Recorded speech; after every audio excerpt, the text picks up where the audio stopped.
Muy buenas tardes y bienvenidos a este segundo curso penal de verano 2018, Lavado de Activos, evento organizado por el Centro de Estudios en Derecho Penal de nuestra universidad en el marco de los 50 años de la misma. Antes de iniciar con nuestro primer expositor y el presidente de dicho centro, tendremos las palabras de bienvenida de nuestro decano, el doctor Ernesto Álvarez Miranda. Lo recibimos con un fuerte aplauso, por favor.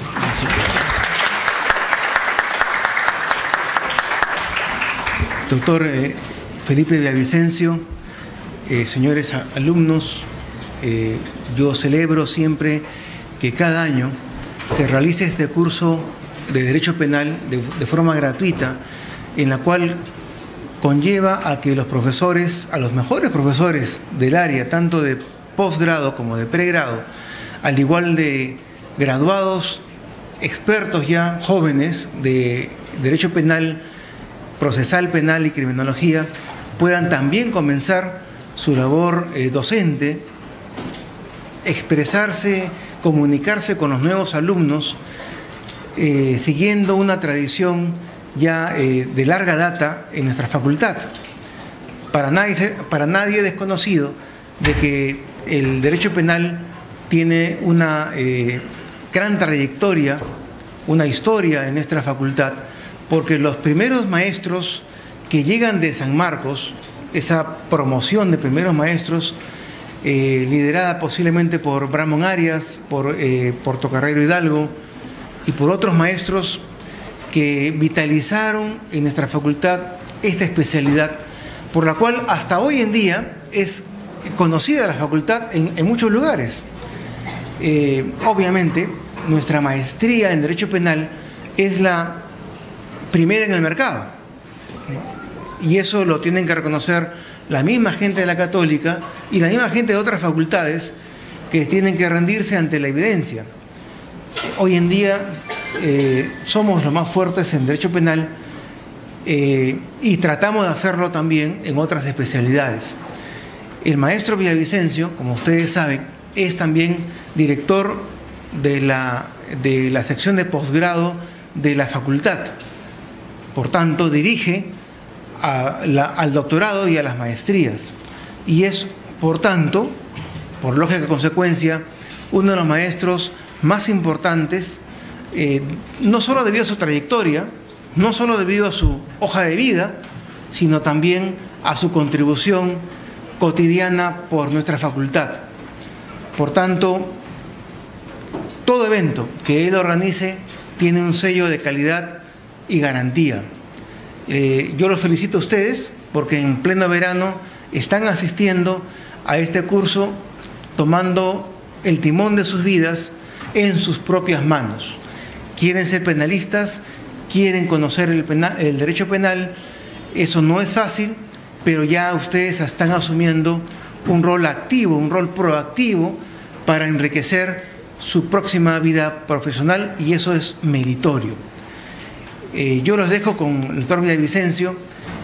Tengo una reunión en el edificio administrativo, no me voy a poder quedar, pero desde ya un abrazo para todos y cada uno de ustedes, y reiterar mi satisfacción de, como decano, poder contar con un brazo derecho como el director de posgrado, el maestro Felipe Villavicencio, que ya felizmente está acabando, ya termina este año su tarea al frente del Comité contra la Tortura de la ONU, y se va a dedicar con mayor atención, con mayor tiempo a las labores en la facultad, porque siempre hay mucho que hacer y siempre hay poco tiempo y pocas manos. Muchas gracias. Muchas gracias, bueno, nos acompañamos.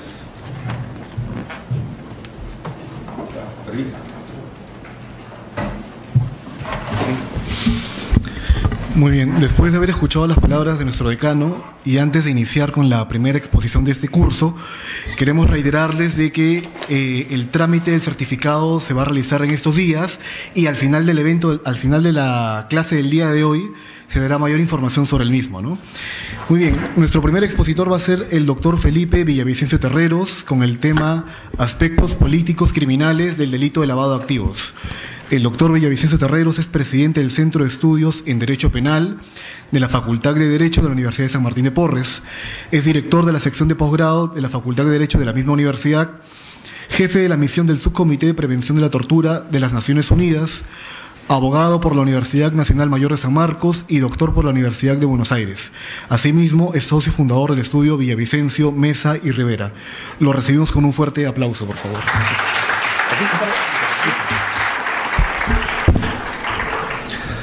Buenas noches a todos. Para mí es un honor estar con ustedes esta noche. Principio, para darles la bienvenida, que es lo más importante, ¿no? Ya las valiosas palabras del señor decano, que por supuesto nos estimulan a todos a continuar, y agradecerles a ustedes por esa también amabilidad de venir a este segundo curso penal de verano. Yo inicialmente debo agradecer a los esfuerzos de algunas personas, en particular al del director académico, el doctor Luis López Pérez, aquí presente, miembro del Centro de Estudios Penales, y a la señorita Magali López, coordinadora del centro, ¿no? Que sin el apoyo de ellos no podría realizarse con éxito este tipo de actividades, ¿no? Por lo tanto, un reconocimiento a su... Yo les pediría un aplauso, por favor, por el esfuerzo de cada, ¿no? A los dos. El programa para este curso es el siguiente, ¿no? Hoy día yo hablaré algo sobre los aspectos político-criminales del delito de lavado de activos. Elegimos el tema de lavado de activos después de ver varios temas en el centro por la actualidad del asunto, ¿no? Creo que es bastante importante conocer. Queríamos hacer algo incluso más extenso, pero el tiempo no nos ayuda. Entonces hemos elegido ver temas más importantes del tema del lavado de activos. Por ejemplo, mañana el fiscal Marcial Paucar Chapa estará tratando problemas de tipificación del delito de lavado de activos. El día lunes 12 entraremos ya al tema procesal. Roberto Cáceres analizará el tema de la prueba en el delito de lavado de activos, seguramente de la mano del pleno casatorio, que ha establecido algunos lineamientos concretos sobre la prueba. Algo de eso voy a referir durante el transcurso de mi exposición. Y luego estará Merly Etken sobre el delito de lavado de activos en los tratados y en los instrumentos internacionales. A la siguiente semana, el martes 13, el doctor Fernando Núñez hablará de un tema que ahora es de tremenda actualidad, el compliance penal, el cumplimiento, ¿no? O sea, los programas de cumplimiento, y luego Hernán Barrenechea, los criterios de imputación en el lavado de activos. El jueves 15, Nancy Ricaldi tratará sobre la eficacia probatoria de lo actuado en el cuaderno de colaboración eficaz en este tipo de delitos de lavado de activos, y Yarcineo Yarlequé, las consecuencias jurídicas en el delito de lavado de activos. Concluiremos el día viernes 16 con una introducción al tema de la individualización y vinculación de la persona natural y jurídica con los bienes y activos y actividades de lavado de activos, y al final una intervención ya del conocido profesor Raúl Pariona Arana, quien nos explicará, dado que él ha contribuido bastante en este tema de la sentencia plenaria, precisamente el delito de lavado de activos en la sentencia plenaria número 1/2017, ¿no? Ese es el programa en general que se cumplirá de hoy hasta la próxima semana, ¿no? Bien. Debo yo entrar entonces ya en materia, es decir, debo hablar de los aspectos político-criminales del delito de lavado de activos. Este tema de lavado de activos, como seguro ustedes deben saberlo, tiene toda una lectura internacional muy fuerte, especialmente desde la Convención de Viena, no la de los tratados, sino la convención que corresponde al tráfico de drogas. Desde ahí empezó el tema, y desde ahí también ha habido una especie de presión internacional muy fuerte de instituciones internacionales que han ido dando cabida a dos aspectos. Una primera que corresponde corresponde a la prevención y la detección del tema del lavado de activos, muy importante a mi juicio, y una segunda que corresponde a la investigación y sanción del tema del lavado de activos. Seguramente a nosotros, a los juristas, abogados, etcétera, a los operadores, lo que nos interesa es generalmente la segunda parte, ¿no? O sea, la parte de la persecución penal, ¿no?, del tema del lavado. Pero hay una gran parte del tema del lavado de activos que no es propiamente nuestra, pero es muy importante. Me refiero a la parte de la prevención y la detección, ¿no?, que creo es vista con bastante interés a nivel internacional. Lo que quiero decir con esto es que en el campo de la prevención y la detención hay una serie de sectores que están involucrados, sectores económicos casi siempre, ¿no?, en el tema del lavado de activos. Y lo que se puede ver en las investigaciones nacionales que hay de manos de economistas, etcétera, en el caso peruano, se observa un gran desorden en la normativa aprobada de prevención y detección del lavado de activos en el caso peruano. Tenemos una unidad de inteligencia financiera, que ustedes seguro la conocen, que está en ese terreno de la prevención y la detección, y su mayor problema es, entre muchos, el gran nivel de informalidad que tiene la economía peruana todavía, ¿no? Entonces ese problema de la informalidad y el hecho de que haya muchos sectores, variedad de sectores económicos, hace que la prevención del tema del lavado de activos sea bastante limitada. Es decir, no solo el tema financiero, que corresponde al tema bancario, donde el desarrollo de la prevención y la detección está bastante ya consolidada, sino más bien a los otros sectores que no lo están tanto y que existe la duda de a quién corresponde el tema del control de esos otros sectores económicos. Si bien es cierto, las normas que se han modificado recientemente, que ustedes seguro las han visto, un conjunto de normas que son más bien de carácter administrativo, económicas, etcétera, hacen hincapié en la necesidad de contar con un sistema nacional de prevención del lavado de activos, que es esencialmente una exigencia internacional, diría yo, cada vez más fuerte de los países desarrollados. Sin embargo, hay una tremenda duda sobre cuál es el órgano rector de este sistema. La opinión de los expertos es que debería ser el Ministerio de Economía y Finanzas, que cuenta, por cierto, con la mejor posición para ejercer funciones de inteligencia financiera, dicen, ¿no? Pero el Ministerio de Economía y Finanzas no ha asumido hasta el momento esta función, que creo también debería ser la más importante en este denominado Sistema Nacional de Prevención. Lo cierto es que las alertas internacionales, como verán ustedes en las próximas exposiciones, son cada vez más intensas en el caso de Perú, ¿no? Es decir, luz roja permanentemente en el tema de la prevención y la sanción de casos de lavado de activos. Poca prevención y además muy pocos casos perseguidos en la Administración de Justicia Penal. Sobre eso podemos hablar luego un poco más. Bien, sobre este tema de la prevención y el desigual desarrollo de los sectores involucrados, el tema de la prevención adquiere un matiz muy importante. Es decir, no solo está en manos de la UIF, la Unidad de Inteligencia Financiera del Perú, contar con mayores atribuciones, cosa que ya le están dando. En las últimas disposiciones se nota que hay una amplitud en ese sentido. Sin embargo, no solo son ellos los que hacen la prevención, ¿no? Hay un cierto desarrollo del tema, por ejemplo, en lo que corresponde al sistema bancario. En el caso del sistema financiero, la idea del conocimiento del cliente, por ejemplo, está bastante desarrollada. O sea, esa filosofía de prevención que hay, conoce al cliente, es decir, identifica a quién es tu cliente, es bastante. Sin embargo, una segunda es identifica a tus trabajadores más adecuados. En el sistema financiero probablemente eso está bastante desarrollado, especialmente por los programas de cumplimiento que ellos ya tienen, ¿no? Los gerentes de cumplimiento, etcétera, que permiten esto, ¿no? Es decir, la idea de quién es su cliente y además la identificación de los trabajadores que van a realizar. Hay un conjunto, además de normas en materia de prevención, que establecen sujetos obligados a informar, ya en los diversos sectores, ¿no? Como ustedes saben, incluso recientemente los abogados ya somos partes también de esto, ¿no? Hace poco una norma ha incluido a los abogados, a los estudios de abogados como sujetos obligados a informar. Eso implica que también nosotros los abogados, los los estudios de abogados debemos poseer nuestro programa de cumplimiento, ¿no? Programa de cumplimiento, cosa que yo no sé, dado lo reciente del tema, es si ya alguno de los estudios lo tienen. Sospecho que todavía no hay, ¿no? Sin embargo, es ya un camino. Es decir, existe un conjunto de sujetos obligados a informar que surgen de la Ley 27693. Es decir, tienen el deber de elaborar, por ejemplo, un manual interno para la prevención del lavado de activos y financiamiento del terrorismo. Existen modelos ya internos elaborados para el tema del cumplimiento, especialmente para el caso de sujetos que están obligados a informar.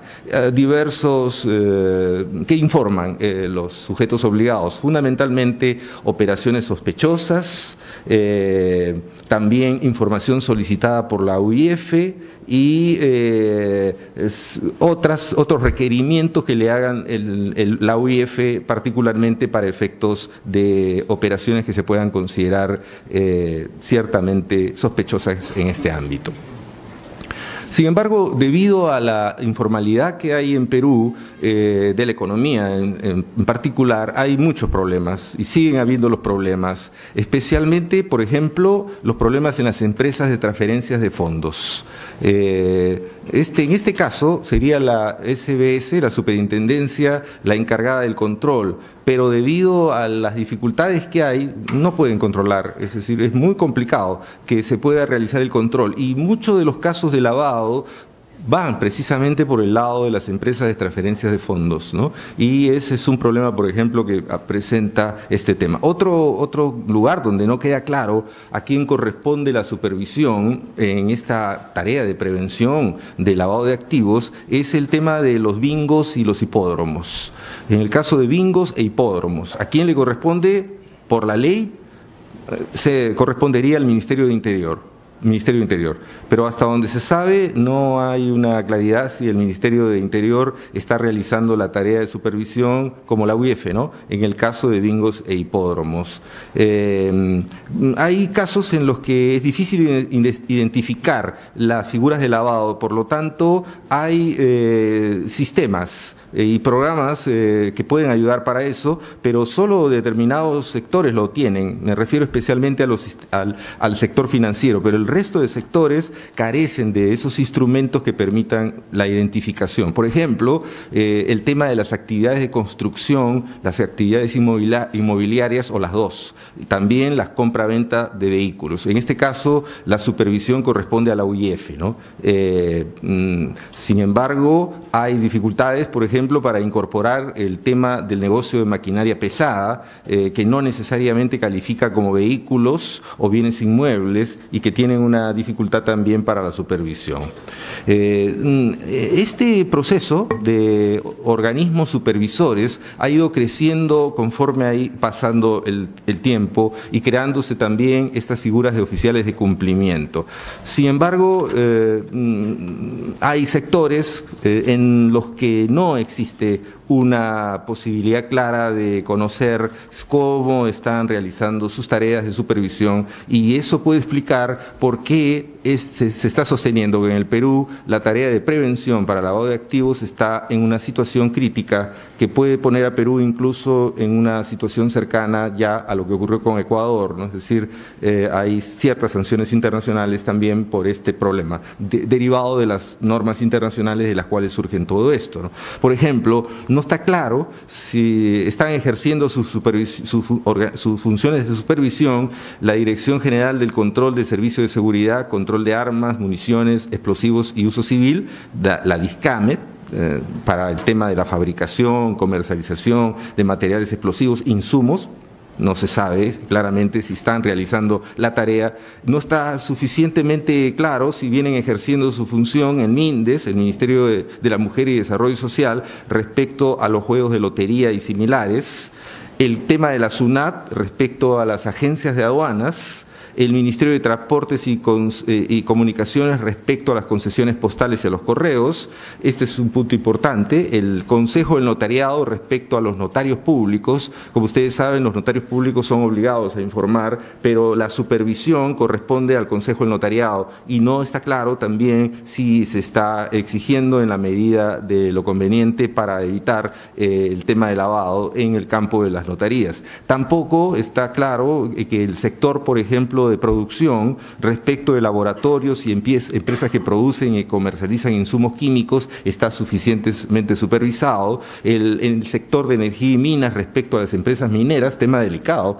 No hay mucha información de cómo el Ministerio de Energía y Minas está desarrollando los programas de previsión para el caso de lavado en actividades mineras, especialmente el gran problema peruano de la minería informal, ¿no? Tremendo problema. Tampoco el tema de las ONGs. La Agencia Peruana de Cooperación Internacional es la encargada de supervisar especialmente a las ONGs sin fines de lucro, ¿no?, que existen, o el Consejo de Supervigilancia de Fundaciones respecto a las donaciones, etcétera, ¿no? Se podría resumir en materia de política criminal que efectivamente, si bien es cierto, en el Perú hemos avanzado fuerte en la tarea de prevención en los sectores, en determinados sectores, financiero, etcétera, algunos sectores, en gran parte de los sectores, en otros sectores, sin embargo, no está ocurriendo de la misma manera. Y ahí viene un tema que es un tema ya casi de lectura criminológica, ¿no? ¿Cuál es el modus operandi del lavador en esta época, ¿no? ¿Qué hace el lavador para hacer su trabajo de lavado de activos? Algunos sostienen, porque esto había que verificarlo, que en realidad el modus operandi peruano más actual es precisamente pasar de los sistemas financieros a estos sectores. O sea, hacer el lavado en estos sectores que no están suficientemente controlados. Es decir, invertir el dinero en compra de restaurantes, ¿no?, vehículos, armas, etcétera, etcétera, etcétera, los lugares donde está menos controlado. Por lo tanto, el trabajo político criminal, yo diría más bien político en general, de prevención en esta primera parte, es un trabajo insuficiente y lo que me temo, no sé si sea posible totalmente, ¿no? De ahí que en un país como el nuestro, en donde hay tanta incidencia para el lavado de activos, la discusión tiene estos ribetes y la alarma se da por la poca presión, se dice el lenguaje que usan de manera internacional en manera de prevención del lavado de activos.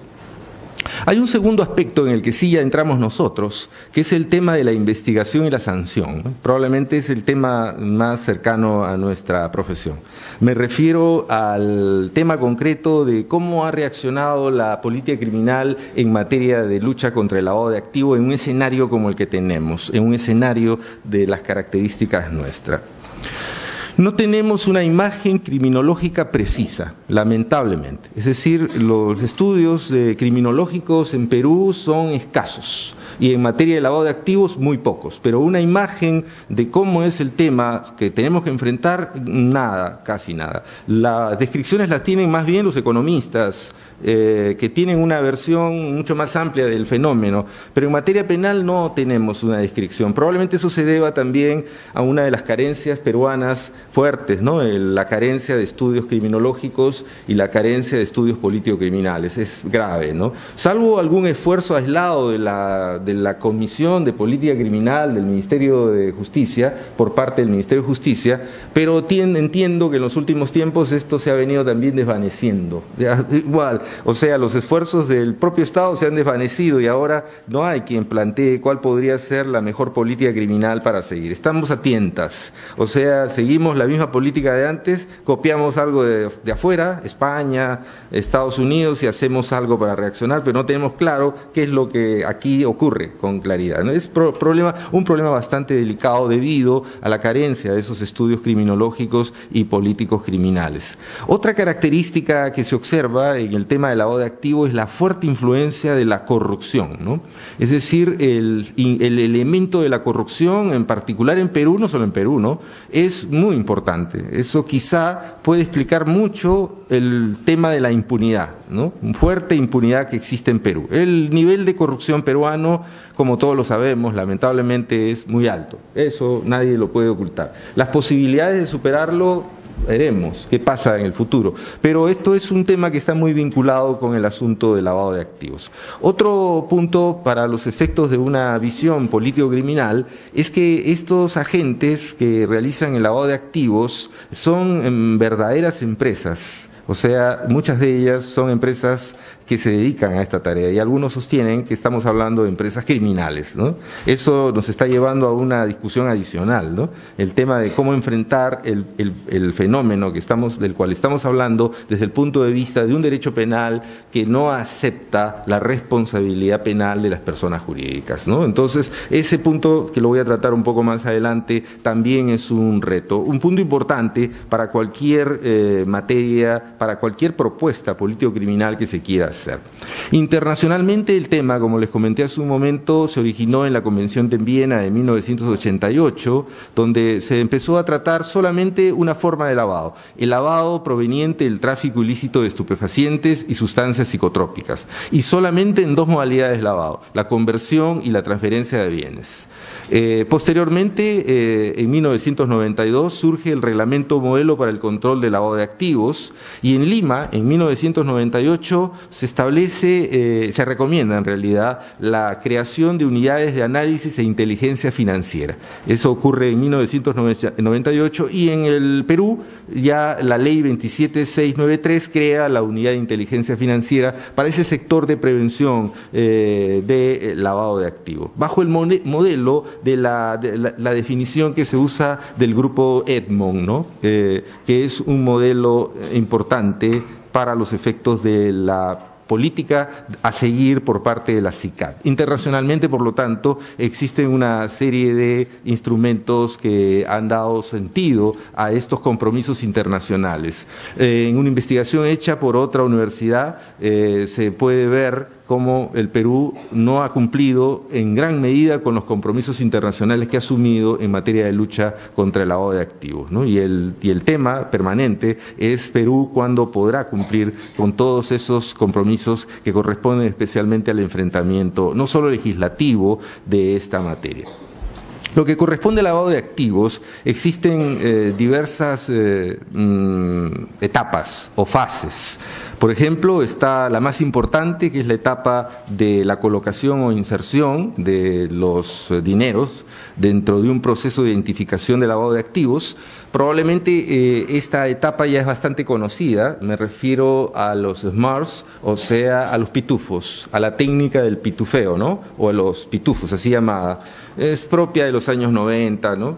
Casi ya no se usa, pero quizá eventualmente sí. La idea de colocación o inserción de dinero en efectivo, es decir, un lavador que busca una cantidad de personas y les hace abrir cuentas en bancos que no superen los $10.000 y luego les hace girar cheques, él junta todos los cheques, luego se va a una de las 30 zonas de lavado de activos que hay en el Caribe, todas territorio norteamericano, y limpio, ya junta los cheques y ya está. Pero ese es el viejo, o sea, el más conocido modelo de lavado, el pitufeo, o sea, el SMART, ¿no? De los años 90. Queda algo seguramente del SMART, del pitufo, o la idea de los pitufos, así llamado, ¿no? Bueno, ese modelo de lavado ha sido largamente superado en la actualidad, ¿no? Ahora hay más bien formas o fases de conversión, por ejemplo, el uso del sistema económico, transacciones financieras probablemente sea lo que más se usa actualmente, y las fases de integración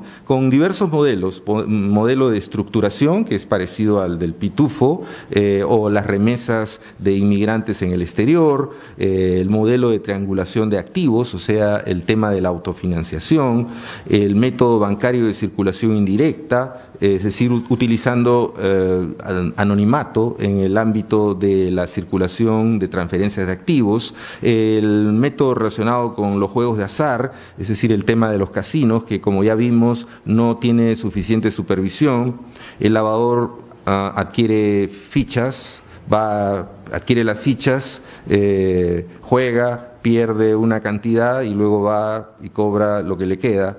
le dan un cheque y con ese cheque se va a uno de los paraísos y ya está limpio. Tiene un cheque limpio. Es decir, el lavador pierde siempre. Mejor dicho, gana, ¿no? Perdiendo. Es decir, él pierde una cantidad, pero está ganando porque le dan un cheque que luego lo ingresa, junta los cheques y ya está lavado. El tema de los casinos en particular es, en el caso peruano, un tema todavía no suficientemente controlado, supervisado, por las razones que les indiqué hace un momento. Los sectores, como son diferentes sectores económicos, no todos tienen la misma presión sobre determinadas actividades tendentes al lavado. También hay métodos electrónicos y cibernéticos, hay también modernos modelos como es ya el usar estas empresas offshores, que probablemente sea el modelo de lavado de activos más usado en la actualidad, ¿no? El uso de creación y uso de empresas offshore para diversas tareas en un determinado país. No hay una cantidad señalada de lavado, se calcula, algunos dicen que en Perú puede estar alrededor de los 5.000 millones de dólares, ¿no?, al año, lo que es muchísimo dinero, ¿no?, en términos de lavado de activos. Pero no hay una cantidad, nada, ni siquiera la UIF, porque los montos que señala la UIF son aproximativos, pero no indican una cantidad, solo alguna información hace referencia a esa gran cantidad de dinero, y que tiene que ver ahora con dos sectores fundamentalmente: el sector de las empresas offshore, por un lado, particularmente en algunos países como Panamá, Ecuador, Perú, y el tema del auge de la construcción inmobiliaria, que está en muchos lugares, ¿no?, el tema de las construcciones. Sin embargo, por el contrario, la carga de las procuradurías, por ejemplo, los datos estadísticos de las procuradurías muestran pocos casos, comparado con el fenómeno del cual estamos hablando, ¿no? Muy pocos casos. Muy pocos casos, de tal manera que hay una cuestión que tiene que ver con el tema de la presión en el tema de la investigación, ¿no?, de la investigación. Ahora, del punto de vista jurídico, o sea, del punto de vista del derecho penal, ¿tenemos suficientes instrumentos para enfrentar este tema de lavado de activos y de qué manera se ha hecho y cuáles podrían ser las expectativas? Bueno, en primer lugar, en lo que corresponde al marco legal, nosotros contamos, en mi opinión, con suficientes elementos técnicos, suficientes. Tenemos el decreto legislativo 1106, ¿no?, que define las formas de lavado de activos en el Perú. Tenemos incluso acuerdos plenarios de la Corte Suprema, el acuerdo plenario 3/2010, que a mi juicio es muy bueno, el primero, que es el más recomendable de leer, el acuerdo plenario 7/2011, que está limitado solo a unos aspectos puntuales, y la reciente sentencia que resolvió este tema tan publicitado, ¿no?, del hecho previo, que es más humo, ¿no?, que problema, es más humo que problema, es decir, la sentencia plenaria casatoria 1/2017 del año pasado, ¿no? Es decir, tenemos instrumentos, como también tenemos cierta jurisprudencia, pero es escasa, ¿no?, en materia de lavado de activos. El punto fundamental, entonces, del marco legal, de mi punto de vista personal, está suficientemente desarrollado. Casi todos los problemas que están en las normas internacionales están registradas ya en el caso peruano, enfocando los problemas. Por ejemplo, un tema que siempre hace discutir de un punto de vista político-criminal a la ubicación del lavado de activos como un delito es cuál es el bien jurídico que se protege, ¿no? ¿Cuál? Ha habido todo un debate muy largo, pues que al inicio, como surgió de la Convención de Viena el tema, donde estaba vinculada con el tráfico ilícito de drogas, originalmente la ubicación del bien jurídico era el de salud pública, o sea, estaba ubicado en el ámbito de la salud pública. Posteriormente, los analistas jurídicos empezaron a decir que era la administración de justicia. Después, especialmente en Europa, el orden socioeconómico, es decir, la conservación del sistema económico. Ahora la posición mayoritaria que se observa también en los acuerdos plenarios es más bien la de una pluralidad de bienes jurídicos afectados. En mi opinión, en realidad, el más importante de los bienes jurídicos que aquí se debe tomar en cuenta es el orden socioeconómico y financiero, porque es el que más se afecta. Si vemos el panorama de lavado, es el que más afecta el lavado, especialmente en las partes de la economía que no están suficientemente vigiladas. El acuerdo plenario 3/2010, por por ejemplo, el primer acuerdo plenario de la Corte Suprema para este tema dijo la presencia de una pluralidad de bienes jurídicos que son afectados o puestos en peligro de modo simultáneo o sucesivo durante las etapas y operaciones delictivas que ejecute el agente. Es decir, adoptaba una posición de pluralidad de bienes jurídicos. En este contexto dinámico, dice la Corte Suprema, por ejemplo, los actos de colocación o intercalación comprometen la estabilidad, transparencia y legitimidad del sistema económico financiero. En cambio, los actos de ocultamiento y tenencia afectan la eficacia del sistema de justicia penal frente al crimen organizado. Entonces, en opinión de la Corte Suprema, la idea de una pluralidad de bienes jurídicos protegidos sería lo más adecuado. Es decir, tanto en lo que corresponde a la afectación a la estabilidad económica, como también a la eficacia del sistema de administración de justicia, especialmente en lo que corresponde al ocultamiento, ¿no? Al ocultamiento de bienes, como lo dicen ellos. Esto ha afectado un poco a los proyectos de reforma penal, porque ¿dónde se les ubica? Los últimos proyectos, lamentablemente Perú está sufriendo de un fenómeno muy complejo, que es el de una tremenda inflación penal, me refiero al populismo penal, ¿no? Demasiadas normas, todo el día salen normas penales y cambios, 600 veces se ha modificado el Código Penal de 1991, tenemos proyectos de Código Penal desde el año 2004, 2 en el 2016, 1 en el 2017 y hasta ahora no tenemos Código Penal nuevo que ponga orden en este tremendo desorden que es el derecho penal actual, ¿no? Producto de ese populismo penal. Bueno, lo vimos todos los días, ¿no? Problema de violación, nuevas propuestas, nuevos cambios, problema del secuestro, igual, ¿no? Es decir, el tema del populismo. No creo que esta figura esté exenta también del asunto, es decir, va en la misma línea en la medida de la tendencia al endurecimiento del derecho penal. Los proyectos de Código Penal, sin embargo, lo ubican al tema del lavado de activos dentro del orden socioeconómico, lo ubican dentro de capítulos relativos al orden económico, inclinándose más por las tendencias que priorizan ese aspecto de la actividad que corresponde al bien jurídico de protección en los casos específicos, ¿no? Hay algunos problemas concretos que tiene también el derecho penal en esta materia, ¿no? Me refiero, voy a empezar con el que menos se ha tratado, para pasar al más complicado, que es el hecho previo. Me refiero al autolavado, ¿no? La figura del autolavado, la discusión que se ha dado sobre la posibilidad de que el sujeto que cometió un delito previo sea el autor del delito de lavado, ¿no? La figura del autolavado. Esa figura de autolavado tiene una perspectiva dogmática penal muy larga, muy antigua además. Han habido varias teorías, la teoría del hecho copenado impune, la teoría del privilegio del autoencubrimiento, como ocurre por ejemplo en materia de delitos tributarios. Sin embargo, en el caso peruano, desde el primer acuerdo plenario, la Corte Suprema, y desde una perspectiva político-criminal que trata de superar las lagunas de impunidad muy discutidas en el derecho penal, ha dicho que se sancionan aquí dos conductas distintas, diferentes, es decir, dos bienes jurídicos de diversa naturaleza, por lo tanto, el autolavado debe sancionarse. Es muy discutible en realidad ese tema, porque desde mucho tiempo atrás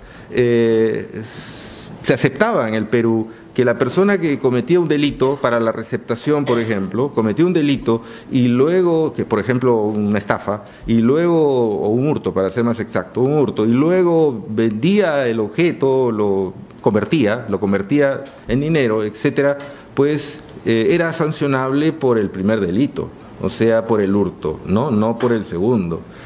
No por el segundo, no por la receptación, sino por el primero, ¿no? Esa idea era la dominante. Pero con el transcurso del tiempo y el desarrollo del derecho peruano, se fue a la idea de que no, que ahí hay dos delitos. El caso del lavador, el hecho previo, si es que se puede determinar, el delito previo y luego el del nuevo, que es el delito de lavado. O sea, son dos bienes jurídicos diferentes. En todo caso, uno puede afectar el patrimonio y el otro está afectando el orden socioeconómico. Por lo tanto, hay que imputarle los dos delitos. El autolavado, esa es la idea, ¿no? Bueno, durante mucho tiempo se discutió, hay casos aquí en Perú conocidos, de defensas realizadas en el sentido de que eso no tiene en realidad un asidero, porque es casi como sancionar al al delito agotado, o sea, el acto posterior de conversión al delito agotado. Es sancionar al delito agotado en realidad, ¿no? Que se sostiene que no tiene sentido sancionar al delito agotado, sino el hecho previo. Bueno, pero la Corte Suprema zanjó el asunto y ahora diría yo que vamos en la línea de entender que son sancionables los dos. Es una posición bastante más represiva, ¿no? En el sentido de que serían sancionables los dos, tanto el que corresponde al primer acto afectante y al segundo por tratarse de dos bienes jurídicos de diversa naturaleza, ¿no? Bueno, este tema, creo yo, ahí ha quedado, no ha sido suficientemente desarrollado, pero es un tema delicado del punto de vista de esa búsqueda de sanción que existe en materia de derecho penal. El tema, sin embargo, más importante que se ha dado en los últimos tiempos corresponde a la problemática del hecho previo, sobre el tema del hecho previo hay todo un debate originado por esta discusión de si es necesario, en qué medida es necesario determinar la prueba del hecho previo, ¿no? Ese es fundamentalmente el problema. Es decir, la discusión sobre la autonomía procesal y la autonomía sustantiva, ¿no? La discusión se ha dado tan fuerte, como ustedes saben, que se ha originado una sentencia plenaria casatoria. Pues había una sala penal, la sala penal permanente, que decía que no es necesario el hecho previo, y la otra que decía que sí hay que determinar el hecho previo, ¿no? Totalmente contradictoria la sala penal permanente, la sala penal provisional, las dos en esta materia. Fue necesario zanjar el asunto y tomar una posición al respecto. Ya el Acuerdo Plenario 3/2010 hacía referencia de que este asunto había que resolverlo vía la prueba indiciaria. Lo decían ya, y proponían ejemplos incluso, lo pueden revisar en ese acuerdo plenario. Pero ahora la sentencia plenaria casatoria número 1, 2017, SIC 433, del 11 de octubre del 2017, ha establecido disposiciones específicas para resolver este asunto. Como es un tema largo, solo me voy a referir a alguno de los temas, ¿no? Establece como doctrina legal, ya de carácter vinculante para los efectos de este tema, el hecho previo, lo siguiente. El delito de lavado de activos es un delito autónomo, o sea, zanja el asunto, es autónomo, o sea, se refiere al artículo 10 de la norma sobre el lavado de activos, de si es un delito, si ese es un delito independiente o no. Dice no, pero es un delito autónomo, eso sí, o sea, hay que determinar el delito de lavado sin tomar mucho en cuenta el hecho previo. Sin tomar mucho en cuenta no significa no tomarlo en cuenta, ¿no? Sino tomarlo de todas maneras en cuenta. La posición de los otros era en el sentido de que no había necesidad de tomar en cuenta, por un lado, y otros sostenían que sí, que había que probar el hecho previo, ¿no? Veamos qué dice la Corte, o más bien la sentencia plenaria casatoria. El delito de lavado de activos es autónomo, tanto en su configuración material como para los efectos de la persecución penal. Luego dice, el artículo 10 del decreto legislativo 1106, que ha sido modificado por el decreto legislativo 1249, es una disposición meramente declarativa y de reconocimiento. No es un tipo penal o un tipo complementario, no es. Lo que pasa es que el artículo 10, como ustedes saben, señala cuáles son los hechos previos, ¿no? Minería ilegal, corrupción, delitos tributarios, enumera, ¿no? Una serie de figuras. Por lo tanto, la duda era si ese artículo 10 era pues un tipo especial y por lo tanto había que probar todos esos hechos previos, todos, minería informal, corrupción, etcétera, un número determinado de figuras penales. Bueno, la Corte dice es una disposición meramente declarativa y de reconocimiento, pero no necesariamente debe estar al nivel de una obligatoriedad de la prueba. Luego agrega, el origen delictivo mencionado en el citado artículo 10 es un componente normativo.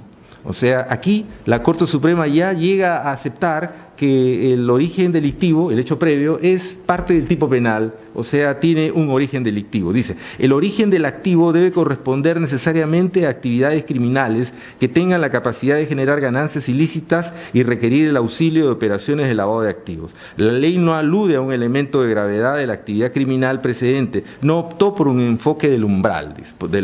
Bueno, en principio, entonces reconoce la existencia, que debe determinarse la existencia del origen delictivo dentro del tipo penal, cuestión que era rechazado por un sector también fuerte de la doctrina, especialmente las defensas, ¿no? Especialmente las defensas. Bueno, luego agrega la Corte en este conjunto de doctrina legal aplicable al lavado de activos, la noción de actividad criminal no puede entenderse como la existencia concreta y específica de un precedente delictivo de determinada naturaleza. Cronología, intervención o roles de agentes delictivos individualizados y objeto. Basta la acreditación de la actividad criminal de modo genérico. Basta la acreditación de la actividad criminal de modo genérico, sin necesidad de detalles. Para los que trabajan seguramente en la Fiscalía, el tema es bastante complicado, pues, en la práctica, en la realidad, ¿no? Es un tema complejo, especialmente cuando se trata, por ejemplo, de figuras delictivas que han sido cometidas fuera del Perú.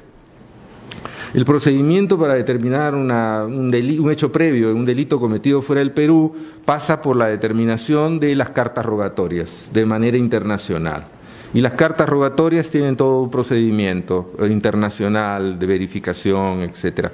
Problema no solo de procedimiento, sino también de traducción a los diferentes sistemas jurídicos que hay en el mundo. Entonces ahí viene un problema, y hay el otro problema adicional. Los plazos señalados en la ley nacional para las investigaciones fiscales son específicos, ¿no? Y el tiempo de respuesta de las cartas rogatorias está alrededor de 2 años, tiempo que supera en muchos casos a los tiempos posibles para investigación fiscal. Eso explica bastante por qué la Fiscalía siempre ha insistido de que es un delito totalmente autónomo, ¿no? Que no hay necesidad de probar, y hay una circular incluso de la Fiscalía, ¿no?, sobre este punto, el problema real, ¿no?, que hay para la determinación. La Corte ha dicho en todo caso ahí que no hay que determinar claramente la fecha, cronología, dice, la intervención, los roles de los agentes. Basta acreditar la actividad criminal de modo genérico, pues habrá que determinar que la respuesta a la carta rogatoria del país donde venga, habrá que aceptarla si es que dice que fue cometido un delito sin explicar mayores detalles, ¿no? El tema es que hay la posibilidad de exigir que esa carta rogatoria venga con el detalle de todo el proceso, todos los datos, etcétera. Eso es lo que exigían algunos precisamente, ¿no? Pero la Corte está diciendo que eso no es necesario, que basta una acreditación de actividad criminal de modo genérico, No es un tema pacífico, es un tema complicado. Y eso puede explicar también, ciertamente, los ribetes de impunidad que a veces ocurren, ¿no? Los ribetes de impunidad. Ese es el punto fundamental, ¿no?, de la realidad vinculado con este problema. Por ejemplo, la Corte sigue agregando en materia de doctrina legal: el estándar, dice, o grado de convicción no es el mismo durante el desarrollo de la actividad procesal o del procedimiento penal. La ley fija esos niveles de conocimiento, varía progresivamente en intensidad. Y este es un dato muy interesante, lo que viene a continuación, porque regula el asunto de qué nivel de prueba para determinar ese hecho previo genérico, porque no debe ser ni determinar la fecha ni los sujetos, sino el hecho genérico. Pero ¿cómo debe ser la prueba para los efectos del proceso? Bien, en el fundamento F de la doctrina vinculante que la Corte ha aprobado, se señala la siguiente: para iniciar diligencias preliminares, solo se exige elemento de convicción que sostenga una sospecha inicial simple. Sospecha inicial simple. Afortunadamente ustedes tendrán 2 intervenciones de procesalistas penales y les pediría que anoten para que les pregunten cómo habrá que interpretar esto, ¿no? O sea, diligencias preliminares, para hacer diligencias preliminares, sospecha inicial simple. Para formalizar investigación preparatoria se necesita sospecha reveladora. La sentencia desarrolla los conceptos, ¿eh? Los invito a leerlas. Cada concepto no va a haber tiempo para desarrollarlo, pero los procesalistas pueden hacerlo. Sospecha reveladora para investigación preparatoria. Para acusar o dictar auto de enjuiciamiento se necesita sospecha suficiente. Y para proferir auto de prisión preventiva se demanda sospecha grave. Prisión preventiva, por supuesto, sospecha grave. Y para sentenciar, sentencia condenatoria, prueba más allá de toda duda razonable. O sea, ha establecido niveles de prueba indiciaria, ¿no? Niveles de prueba indiciaria hasta llegar a pruebas más seguras.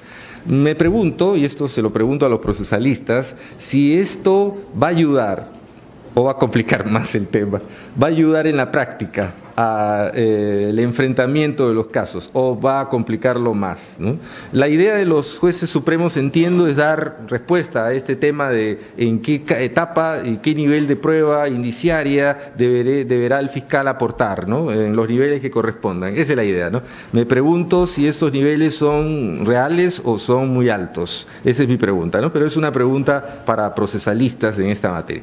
Lo cierto es que la sentencia plenaria viene a zanjar un poco el asunto, admitiendo que el hecho previo es parte del tipo, pero también hay que probarlo y establece además ciertos niveles, pruebas de sospecha inicial para llegar a pruebas ya de seguridad probatoria dependiendo del nivel de la investigación penal. Del punto de vista garantista, personalmente creo que es bastante adecuado, ¿no? Pero pone un estándar alto, ¿no? Bastante alto. Desde un punto de vista garantista sí, porque, bueno, por lo menos habrá ciertos niveles de prueba que habrá que determinarlos, ¿no?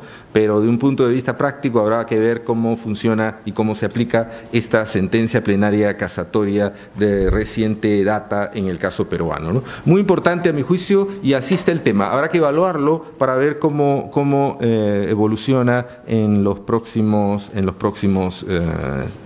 tiempos.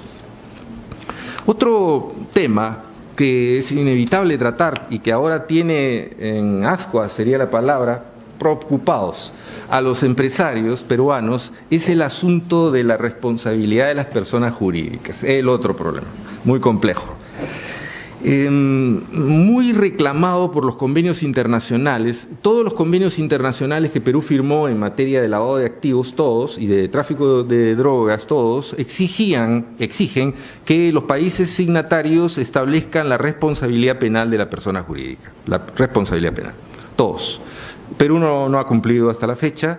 ¿Por qué lo establecen? Esencialmente por el tema internacional, es decir, la influencia del derecho anglosajón, donde la responsabilidad de la persona jurídica es total, esa influencia muy marcada, por supuesto, en el mundo. Pero en el caso nuestro, de influencia eurocontinental, o sea, toda América Latina, como ustedes saben muy bien, tenemos la vieja vigencia del società delinquere in non potest, ¿no? O sea, no hay responsabilidad de las personas jurídicas hasta ahora, ¿no? Entonces ha habido todo un fenómeno fuerte de convencimiento. Algunos países europeos que de la tradición europea han ido dando saltos y aceptando. España lo ha hecho ya hace casi 4 años, ¿no? Con su introducción de la responsabilidad penal, y así Ecuador ya lo tiene en su código penal, Perú también, ¿no? Entonces el tema de la responsabilidad de personas jurídicas para este tema tiene mucha importancia, teniendo en cuenta además que en el caso peruano existe hasta un acuerdo plenario para la incorporación de personas jurídicas, pero no en este tema, solamente en este tema. Me refiero al acuerdo plenario 7/2009, ¿no? Del noviembre del 2009, relativo a las consecuencias accesorias, responsabilidad para consecuencias accesorias. Pero estamos hablando de otra cosa, estamos hablando de la responsabilidad penal de las personas jurídicas en esta materia desde el punto de vista de la influencia internacional que existe, especialmente en el tema de los dominios financieros, bancarios e intervenciones especialmente en ese campo. En el caso peruano, particularmente en el caso peruano, la introducción de la denominada responsabilidad administrativa de las personas jurídicas se inicia con la ley 30.424, ¿no? Nosotros tendremos un expositor el día viernes 16 que va a tratar ese tema 2 veces, ¿no? Fernando Núñez también lo va a ver, el tema del compliance, ¿no? Entonces tenemos serán 2 exposiciones específicas sobre este tema. Pero la historia peruana en materia de responsabilidad penal de las personas jurídicas empieza con esta ley 30.424. La duda de si es correcto lo que se menciona en la ley, porque se trata de responsabilidad administrativa de personas jurídicas, bueno, basta observar el desarrollo del tema. Lo hicieron para dar bases, cuestión internacional también, a que Perú pudiera incorporarse al grupo de la OCDE, ¿no? La posibilidad de un compromiso internacional de cumplir tenía que hacerse. Por lo tanto, el proyecto de ley presentado decía, por la presidencia del Consejo de Ministros, decía responsabilidad penal de la persona jurídica. inicialmente, y luego lo restringieron, responsabilidad penal de las personas jurídicas en el cohecho activo internacional. Posteriormente, el decreto legislativo 1352 del 7 de enero del 2017 amplía la cantidad de figuras penales para efecto de responsabilidad administrativa. Se incorpora los artículos 397, 397A, cohechos, fundamentalmente, el decreto legislativo 1106, el lavado de activos, la minería ilegal, el crimen organizado, el terrorismo, y se establece en esta modificación de la ley 30.424 el modelo de la prevención como una figura eximente, ¿no?, de responsabilidad administrativa de las personas jurídicas. Probablemente eso sea lo más interesante, vigente desde el 1 de enero del año 2008, ¿no? 2018, o sea, desde hace muy poco tiempo. La duda de si estamos ante una figura de responsabilidad administrativa o en realidad es una responsabilidad penal, creo coincidir con los expertos en la materia, los penalistas en esta materia. La mayoría sostiene que esto es responsabilidad penal, ¿no?, que le cambiaron el nombre nada más, le pusieron responsabilidad administrativa, pero todo lo demás es el modelo italiano. Además, el modelo peruano es una copia de la ley italiana, los invito a revisarla, igualito es un modelo similar, no es la española, es la italiana con todas las características, y los italianos le pusieron igual, responsabilidad administrativa. Pero en el caso peruano, no es un funcionario administrativo quien ve este tema, lo ve un fiscal, lo ve un juez penal, lo ve la Corte Penal, o sea, tiene todo el procedimiento penal, se sigue las reglas del Código Procesal Penal del 2004. Entonces, ¿qué tiene de administrativo? Se pregunta uno, ¿no?, en el caso de esta responsabilidad. ¿Qué es lo administrativo? Si la carga del proceso va a estar en la Fiscalía, si va a tener la persona jurídica que defenderse, determinando la responsabilidad, si ya el acuerdo plenario ha señalado de que la determinación de la culpabilidad se hace bajo el marco de estos modelos de culpabilidad propios de las personas jurídicas o desarrollados para las personas jurídicas, ¿no? Es decir, creo que hay una deformación.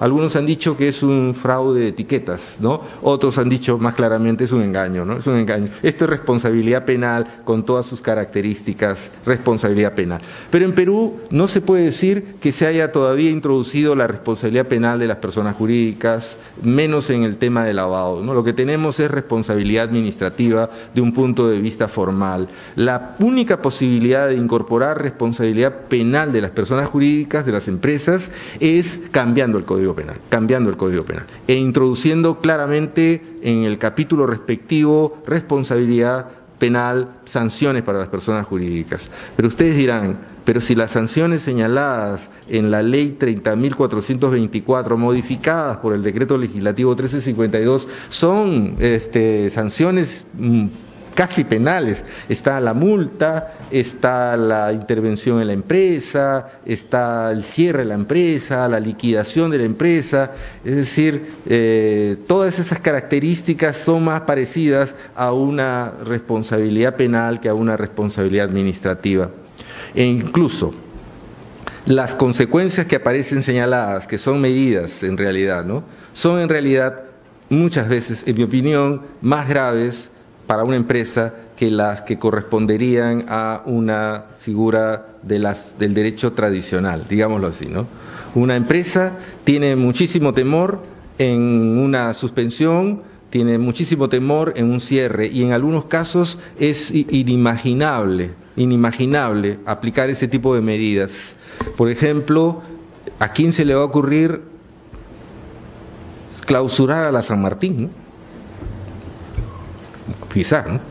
¿A quién se le va a ocurrir a clausurar a Sedapal, ¿no?, o a Electroperú, ¿no?, la de la energía eléctrica?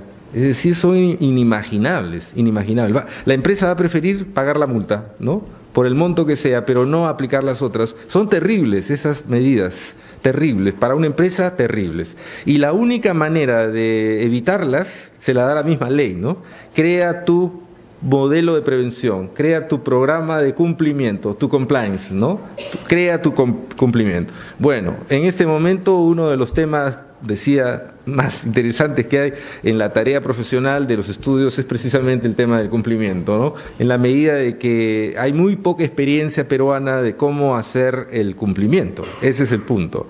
En realidad, el cumplimiento como modelo señalado en la ley tiene las condiciones penales, ¿no? Pero el problema es que los modelos de cumplimiento que se aplican en las empresas han tenido más bien una lectura propia de los ingenieros y de los economistas, pero no una figura de cumplimiento que esté dirigido a esto, es decir, a prevención de cohechos, prevención de lavado de activos, prevención de financiación al terrorismo, etcétera. No hay experiencia y casi no hay modelos, son muy pocos. Por ejemplo, sé que ahora las empresas más preocupadas son las empresas de la construcción.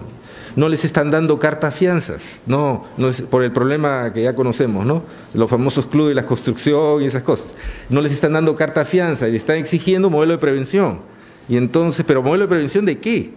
¿De lo que van a construir? No, prevención de que no van a cometer actos de corrupción, prevención de que no van a cometer lavado de activos con la construcción, sabemos que es uno de los sectores menos controlados. Programa de prevención, ¿no? Programa de cumplimiento. Se están desarrollando ya programas de cumplimiento de diversas entidades, pero que van dirigidos en esa línea. Lo central de la norma es que la empresa que posea un sistema de cumplimiento, que no se sabe tampoco quién lo va a acreditar, porque el reglamento no lo ha señalado todavía de manera clara, quién va a acreditarlo. Lo cierto es que el programa de cumplimiento sirve como una especie de vacuna para la empresa. La empresa que lo tiene podrá presentarlo en la investigación fiscal que corresponda, señalando su programa de cumplimiento, que implica la creación de un oficial de cumplimiento, un gerente de cumplimiento y un aparato de control, o sea, normativo. Me refiero a normas como sus códigos de conducta, sus códigos de ética, etcétera, que es esencialmente el programa de cumplimiento, ¿no? Este es, pues, por ejemplo, un reto para el tema del derecho penal actual, es decir, cómo se va a verificar, cómo se va a hacer incluso la validación de estos programas de cumplimiento que ya se empiezan a exigir y que las empresas empiezan a tener, ¿no? Bien, ese es el tema en resumen, el tema de la responsabilidad penal de las personas jurídicas del punto de vista de lo que estamos comentando y uno de los temas más importantes. Debo señalar que de lo que veo de los programas de cumplimiento, no todos son iguales, depende de los sectores económicos. ¿Qué quiero decir con esto? No es lo mismo un modelo de cumplimiento para una empresa petrolera, por ejemplo, donde hay que prever que el cumplimiento corresponda a actos de cohecho. El tema es muy delicado, porque si en el futuro una empresa, alguien de una empresa comete un cohecho, un acto de corrupción, la responsabilidad será para la persona jurídica, ¿no? También será para la persona jurídica bajo el marco de la responsabilidad administrativa. El programa de cumplimiento, el modelo de prevención lo hace inmune, ¿no? Le coloca una vacuna para eso, para evitar. Y recuerden que la mayor parte de las empresas en Perú trabajan con el Estado, pues. O sea, trabajan con licitaciones, etcétera. Las posibilidades de que cualquier empresa caiga en una de estas figuras que tenga que ver con la corrupción, de ahí la tremenda preocupación, porque la ley originalmente hablaba del cohecho internacional. Eso alejaba la cosa, porque hablaba de cohecho internacional, de empresas internacionales, pero la reforma se refiere a cualquier acto de cohecho, o sea, corrupción. Por lo tanto, cualquier funcionario que comprometa a la empresa en acto de corrupción, la empresa podrá ser responsable administrativa penal con las sanciones tan tremendas que señala la figura, ¿no? Por lo tanto, el tema es delicado. De ahí la inquietud que hay en las empresas peruanas actualmente para adoptar estos modelos de cumplimiento que tampoco tenemos mucha experiencia, dígase la verdad, experiencia profesional en Perú sobre cómo encaminarlos para cada uno de los sectores. Son diferentes. Digo, una empresa de transporte, por ejemplo, tiene un modelo de cumplimiento diferente. No puede tener uno igual a una empresa de extracción petrolífera que más bien ve riesgos al medio ambiente. Diferente, ¿no? La empresa de transporte lo que va a ver seguro es lavado, ¿no? O verá alguna figura vinculada con este tema. Hay un problema adicional que la sentencia plenaria casatoria ha tratado. Me refiero al problema de la noción de gravedad. Lo que pasa es que el artículo 10, para comprender cuáles son los casos de lavado, señala el artículo 10 de la ley de lavado de activos, señala una frase, después de enumerar minería informal, delitos tributarios, etcétera, dice o cualquier otro con capacidad de generar ganancias ilegales. Se refiere a cualquier otro delito, ¿no? Con cualquier otro con capacidad de generar ganancias ilegales. Y ha habido una discusión al respecto, por lo menos en la discusión jurídica, cuáles otros delitos podrían ser susceptibles de lavado, además de la minería informal, del tráfico ilícito de drogas, de la corrupción, etcétera. ¿Cuáles otros? La sentencia, interesante a mi juicio, la sentencia casatoria sí enumera y dice lo siguiente, enumera cuáles podrían ser, o sea, zanjó el tema relativo a qué otros delitos pueden estar comprendidos. Dice actividades criminales de despojo, robo, extorsión, estafa, dice. Actividades criminales de abuso, peculado, concusión, colusión, enriquecimiento ilícito, administración fraudulenta. Actividades criminales de producción, tráfico ilícito de drogas, tráfico ilegal de armas, trata de personas, minería ilegal, etcétera. Todas ellas son actividades idóneas para producir ganancias ilícitas y requerir el auxilio de operaciones de lavado de activos para asegurarlas. Fraude, la duda, fraude en la administración de persona jurídica sería una figura de lavado hecho previo, una figura de lavado de activo en el ámbito de cualquier otra capacidad de generar ganancias ilegales. Probablemente la respuesta con esta norma, con esta doctrina de la Corte Suprema es no. No, solamente aquellas que estén dentro de tres tipos de actividades: actividades de despojo, actividades de abuso, actividades criminales de producción. El tema sigue siendo muy debatido y seguirá siendo debatido en cuanto al hecho previo, en particular en el tema de la noción de gravedad que incluye las responsabilidades que se puedan dar en esta materia, ¿no?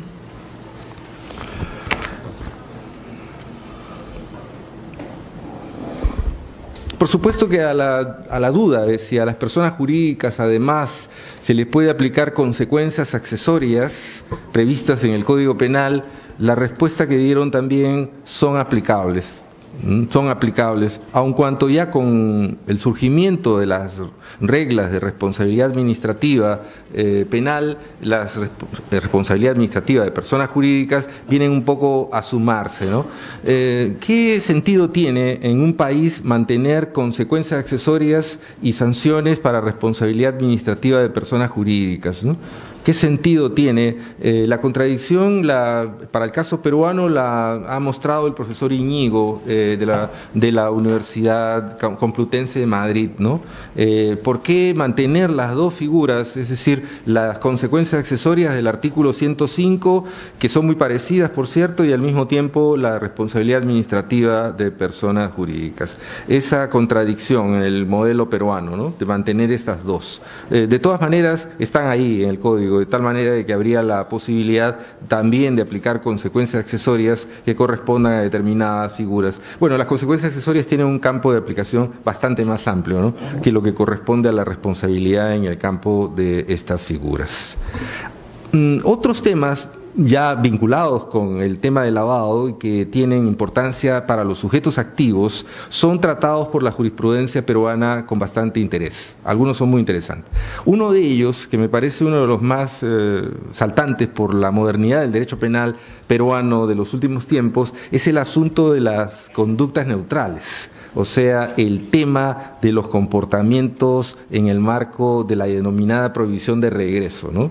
Curiosamente ha sido la figura, el acuerdo plenario 03, el primer acuerdo plenario de la Corte Suprema, que se ha referido a los negocios estándares, a los negocios cotidianos, o sea, la participación de profesionales, proveedores y otros que se encuentren en el marco de negocios estándares o cotidianos, que intervienen en el lavado de activos y que hay que evaluarlo bajo los márgenes de la imputación objetiva y no necesariamente sancionables, no necesariamente necesariamente sancionables.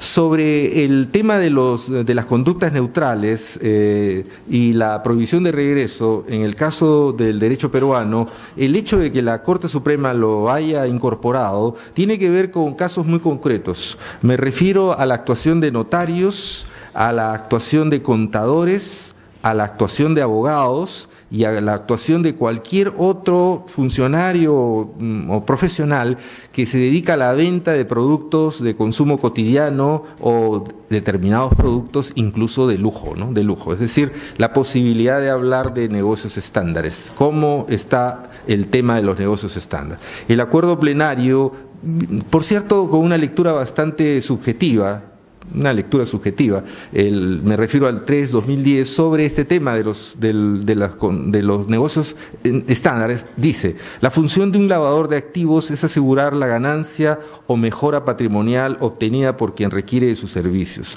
Su ánimo delictivo está indisolublemente enlazado en la búsqueda de una consolidación aparente o fáctica de su patrimonio de origen o componente ilegal. De ahí que el abogado, el médico, los familiares dependientes, los empleados domésticos, los proveedores cotidianos que se relacionan con el titular de activos ilegales, originales o reciclados en ese espacio específico y neutral propio de sus negocios estándares, no actúan premunidos de esa finalidad ni proveen a aquel de esa consolidación lucrativa. Por tanto, los servicios que ellos prestan carecen de tipicidad porque no son actos de colocación, transformación, ocultamiento de los términos y alcances que corresponden al ciclo del lavado de activos.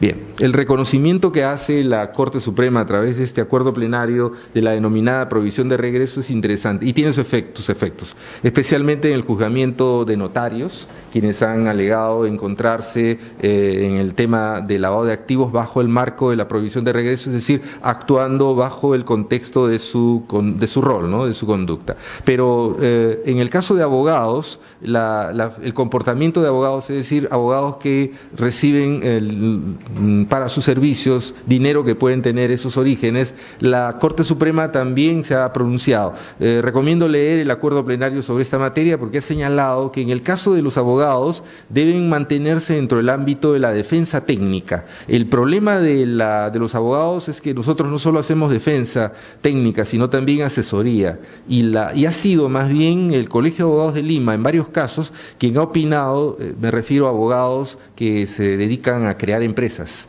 y que crean las empresas que después se ven involucradas en el tema del lavado de activos, ¿no?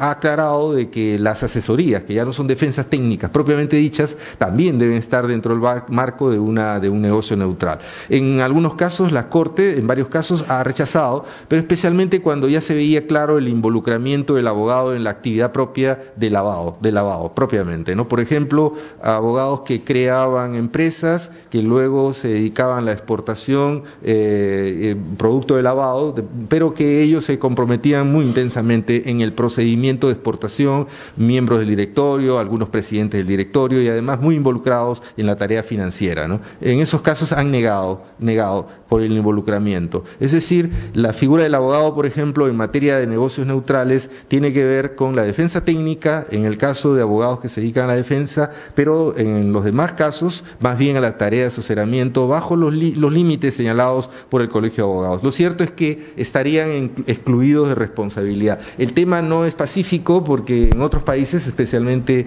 en los países del primer mundo, la tendencia ha sido ampliando, ¿no? Cada vez más incluso a la posibilidad que el abogado sea comprometido por una práctica de esta naturaleza. Pero en el caso peruano tenemos el acuerdo plenario que incluye no solo contadores, abogados, sino también notarios y otras profesiones dedicadas a proveer, ¿no? Ventas, etcétera, en el marco del origen ilícito del material dedicado al lavado de activos.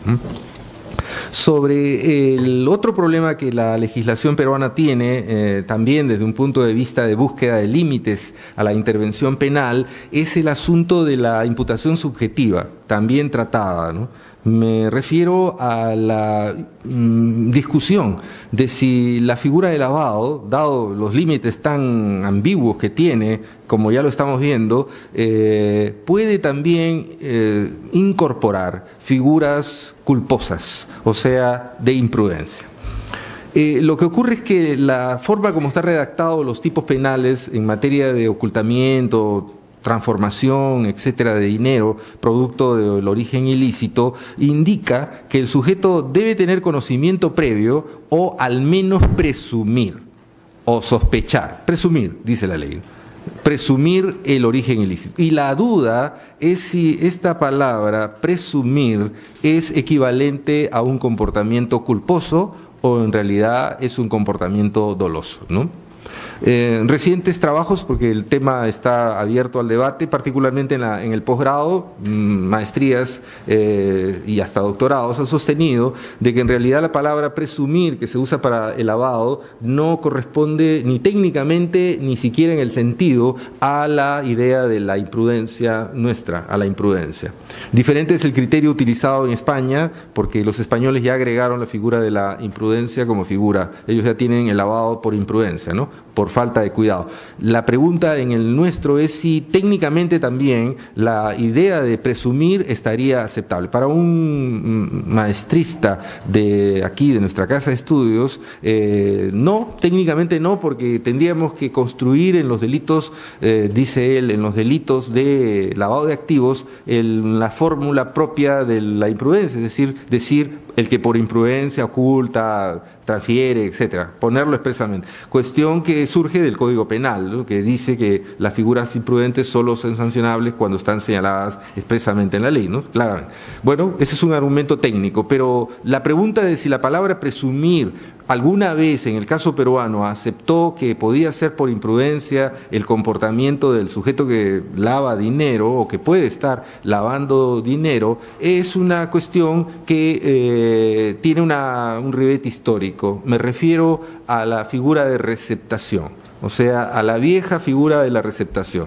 Es curioso ver la historia del derecho penal peruano, y los invito a que vean para que observen cómo evolucionó todo. La receptación es como el abuelo de este tema, ¿no? Es decir, el tema del sujeto que convertía bienes producto de lo robado, de lo estafado, ¿no? El tipo. Y en esos tipos penales de origen suizo se hablaba de presumir también, lo habían traducido igual, presumir, o sea, no solo saber el origen ilícito, sino presumir, ¿no? De tal manera de que se decía, bueno, el que va a un sitio conocido donde venden objetos robados, y le ofrecen un reloj a la 10ª parte de su valor, puede presumir el origen ilícito, decían, ¿no? Pero es que estaba hablando de eso era más o menos la receptación, o sea, comprar objetos robados. Trasladada esa idea al lavado de activos, que es una figura muy parecida, transformación, la cosa aparentemente no debe haber cambiado, si no fuera porque en el lavado estamos hablando de muchísimo dinero, ¿no? Y estamos hablando de muchísimas formas de transformar, ¿no?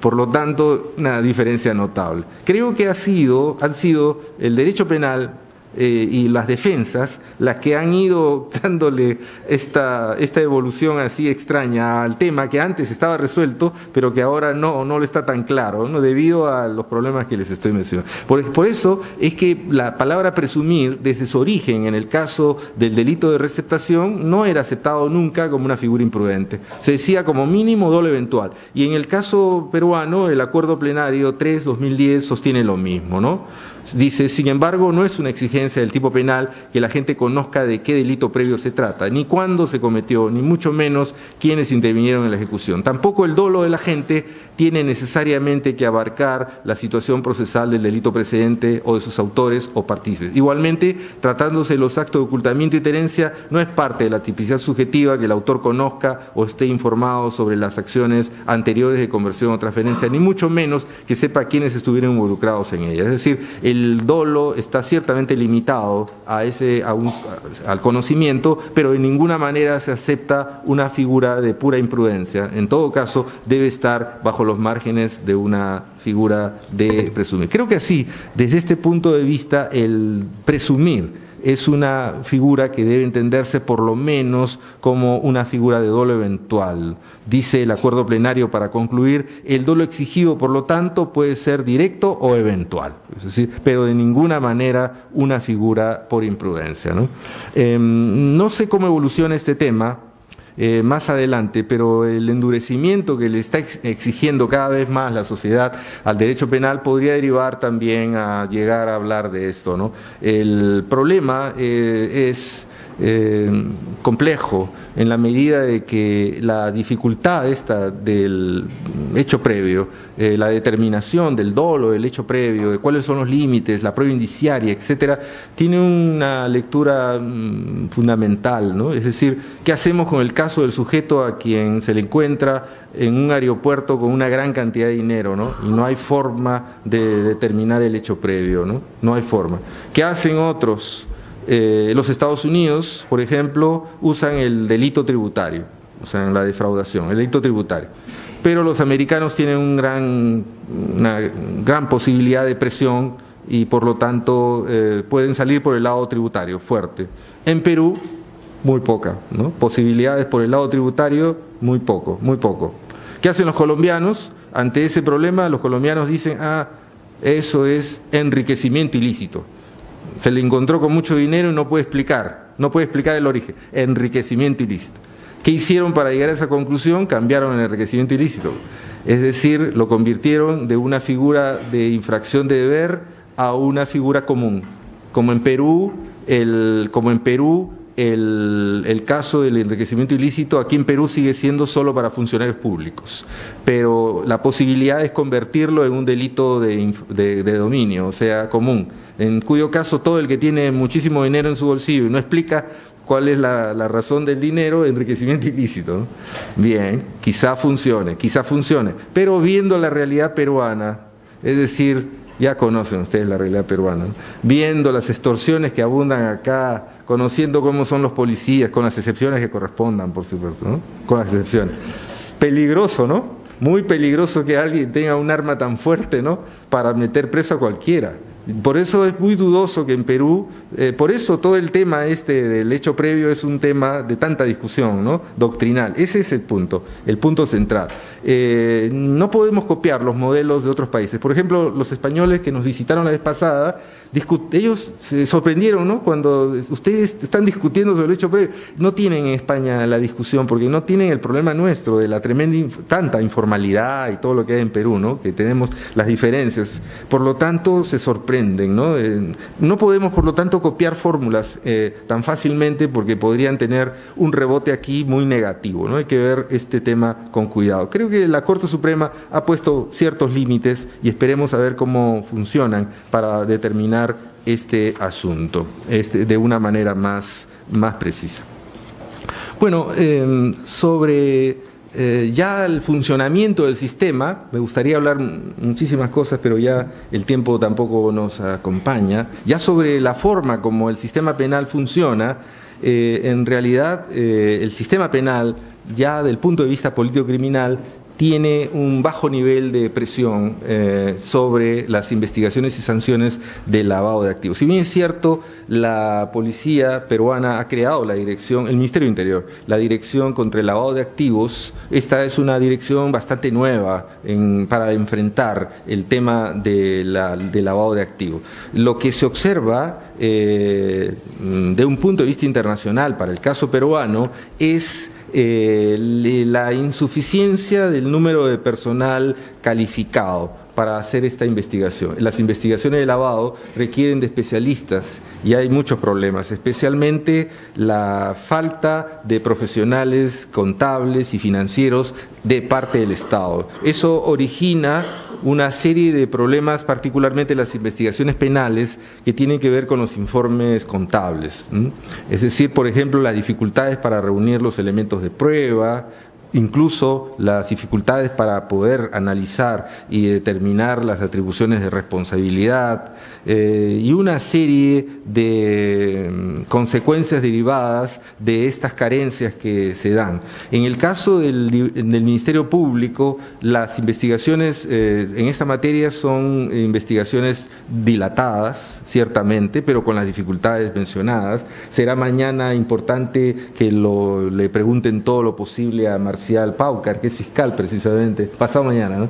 El día viernes, y él hablará sobre el tema del punto de vista de la Fiscalía, ¿no? Pregúntenle cómo es el tema del punto de vista de la Fiscalía. Pero es evidente que ellos tienen muchos problemas con las cartas rogatorias, falta de peritos contables especializados, falta de investigaciones conjuntas, por ejemplo, UIF, Superintendencia, SUNAT, poca intervención, problemas también a nivel judicial. La cantidad de investigaciones que llegan al Poder Judicial son muy pocas comparadas con la cantidad de figuras que se dan, y el mismo uso del modelo procesal del 2004, el Código Procesal Penal, es también una cuestión que de alguna manera hay que evaluar, ¿no? Del punto de vista penal, entonces, si bien es cierto, contamos con suficientes instrumentos técnicos. He tratado de dar una definición lo más resumida posible de algunos de los más importantes suficientes instrumentos técnicos para enfrentar. Sin embargo, el problema es el problema de la realidad, del funcionamiento del sistema, ¿no? Que explica que teniendo ese nivel de derecho tengamos, sin embargo, un nivel de presión al nivel de Fiscalía y al nivel de Administración de Justicia tan reducido, ¿no? Las carencias del propio sistema son probablemente las que hay que enfocar con mayor cuidado. Pero ese es, en términos generales, un poco un panorama, digamos así, político-criminal de lo que significa el delito de lavado de activos en la actualidad de nuestro país, ¿no? Yo no quiero abusar del tiempo y más bien les agradezco a todos ustedes por haberme soportado esta noche. Muchísimas gracias, ¿no?